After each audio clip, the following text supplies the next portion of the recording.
That little solo you just heard is going to be used in this video to demonstrate one of the main things that you can do to improve your rock guitar bass solos.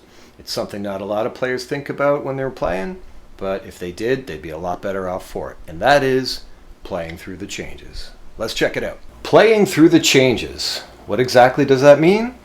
Well, the simplest explanation I could give you is take the chords in the progression of the song that you're playing, know what the notes in each chord are, and then target those notes with your lines that you're playing over. So the idea is that you know exactly what chord is happening at any given moment as you're playing, and you target the notes of that chord to make a stronger connection to the music underneath you. So in the track you just heard, there's really only two chords here. I really wanted to keep it simple and basic, and they're both fitting very diatonically in the key of A minor. So we had an A minor chord, and we had an F. And I didn't play exactly just, the standard open position versions. It was more of a riff, but the majority of what you heard in that backing track was an A minor chord consisting of A, C, and E, and an F chord, which largely consists of F, A, and C. You'll notice there's two common notes between those two chords. They both have an A, and they both have a C. So let's take this little 8-bar solo one phrase at a time. So basically every 2 bars was a chord. So the first 2 bars was the A minor chord. And what I did was I played a D on the 3rd string, 7th fret, and I bent it to E. Again, one of the notes of the chord. I let it return, and then I'm going to play C. Then I shifted I slid, technically, the C to D, and I use that to get to E again. So with just this,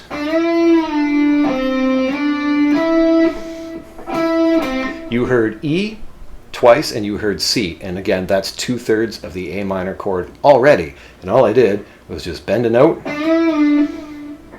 hit another note and slide, and play the 9th fret E. So 2 of the 3 notes you heard are chord tones. Then I'm going to land on A. So I finally state the root of the chord A. Give a little vibrato. And then to round out this bar, I'm going to go and play B and then C. Again, C being a chord tone, B being a note from the scale.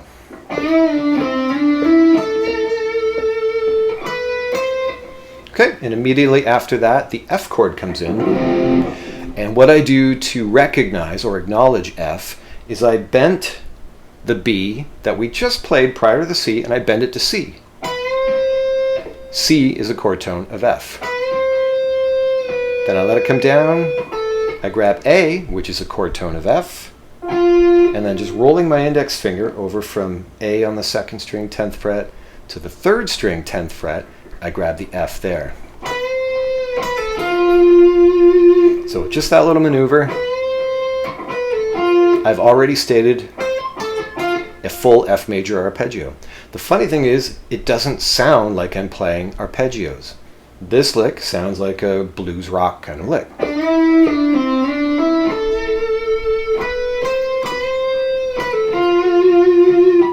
Well, maybe not a blues rock lick, but a rock lick.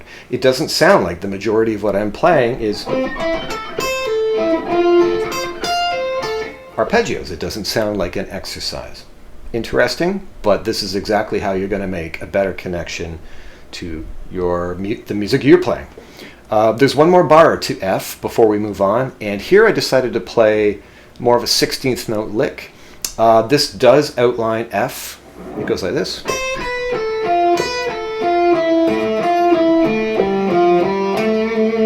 So on the 1st string, I'm playing C, B, A. Again, the C and the A are F chord tones.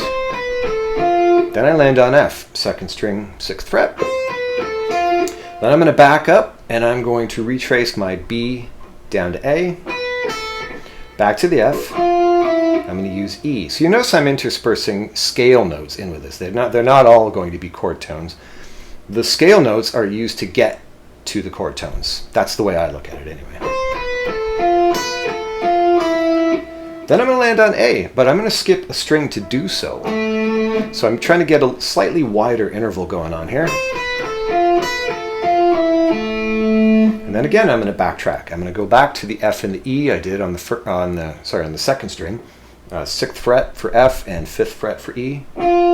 So, and then I'm going to end by going back to that A on the 7th fret D string. I'm going to play A, G, and I'm going to grab F on the 5th string 8th fret, and then back to G, back to A. So the lick.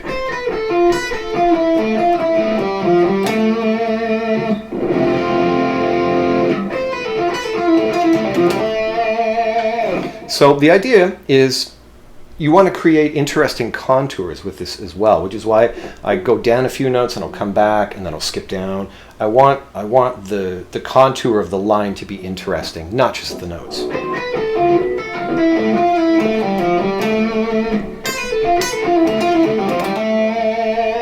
And that's the F chord. So far we've got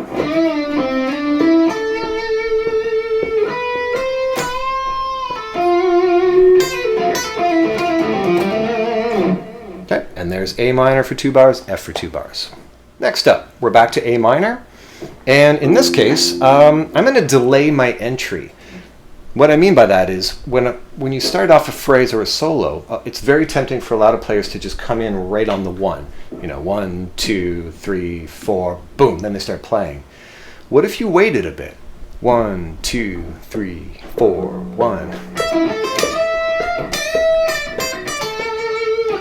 Like right there. 1, 2, 3. Think of it being like fashionably late to the party. You're kind of cool if you do that, right? So, no, in this case, it just adds suspense. When you don't come in when other people expect you to come in, their ears are going to be listening a little closer, thinking, what is he going to do? So, what I'm actually playing here is an A minor arpeggio, though. Using this form, we have E, then A, C, and another E. In the sake of interest, I start on the high E, then I climb my way up the A minor arpeggio. So you're probably not expecting that order of notes when you hear an arpeggio as well. So that's another thing you can do to kind of, again, maintain interest. And then I'm going to slide D on the 1st string 10th fret to E. I grab F here for tension. Again, because we're not over the F chord yet. So over an A minor chord, E sounds very consonant. F is going to add a little tension, and that's what I'm trying to achieve here. It's brief. But then I'm going to finish off with a D to E bend.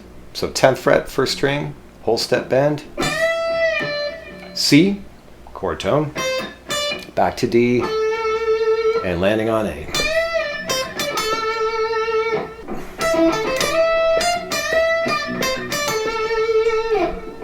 And that's the A minor chord taken care of right there. Now the next part, I play that little lick. Just a very simple 3-note phrase, up and down. I've got C to D, so C being a chord tone, D being a passing tone, F being the root of the chord. So again, out of the 3 notes, 2 of them are chord tones.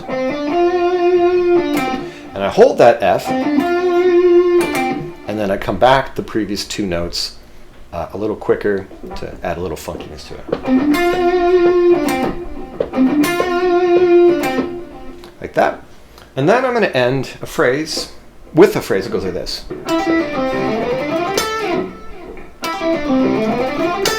And again, this is over the F chord. Interestingly, I don't hit a single F until I get to right near the end. This is okay. You don't have to hit every note of a chord in order to establish the tonality of a chord. So what I'm doing here is I'm down in my A minor pentatonic box 1, and I'm going to do a quick little hammer pull between E and F on the 2nd string. So 5th fret to 8th fret and back. And then I'm going to start climbing down the scale a little bit. I'm going to do C, D and C, sorry, on the 3rd string. 7 to 5, so I've got... And then I'm going to roll to grab 5th fret, 4th string, which is G, and land on A. So again, over an F, A is a chord tone. So far, the other one, most of the other ones aren't, except for that C here. And then I just wanted a quick little ladder, a quick little whoop, to get to A, which is not only a note in the F chord, which we're about to exit, but it's going to be the root note of the next chord, and the solo ends. So the little ladder that I'm speaking of here goes like this. It's just a 3-note per string climb from the 4th string, 9, 10, and 12, giving you B, C, and D, and 9, 10, and 12 on the 3rd string, giving you E, F, G, and then I'm landing on A, 10th fret, 2nd string.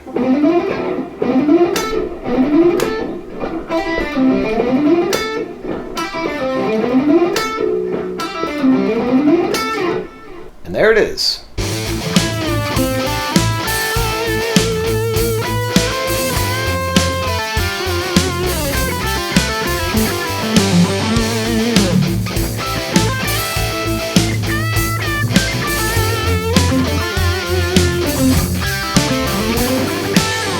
If you're interested in more solo breakdowns like this, you might want to consider subscribing. I've got lots more coming up. In the meantime, check out this next video, and I hope to catch you in the next one. See ya!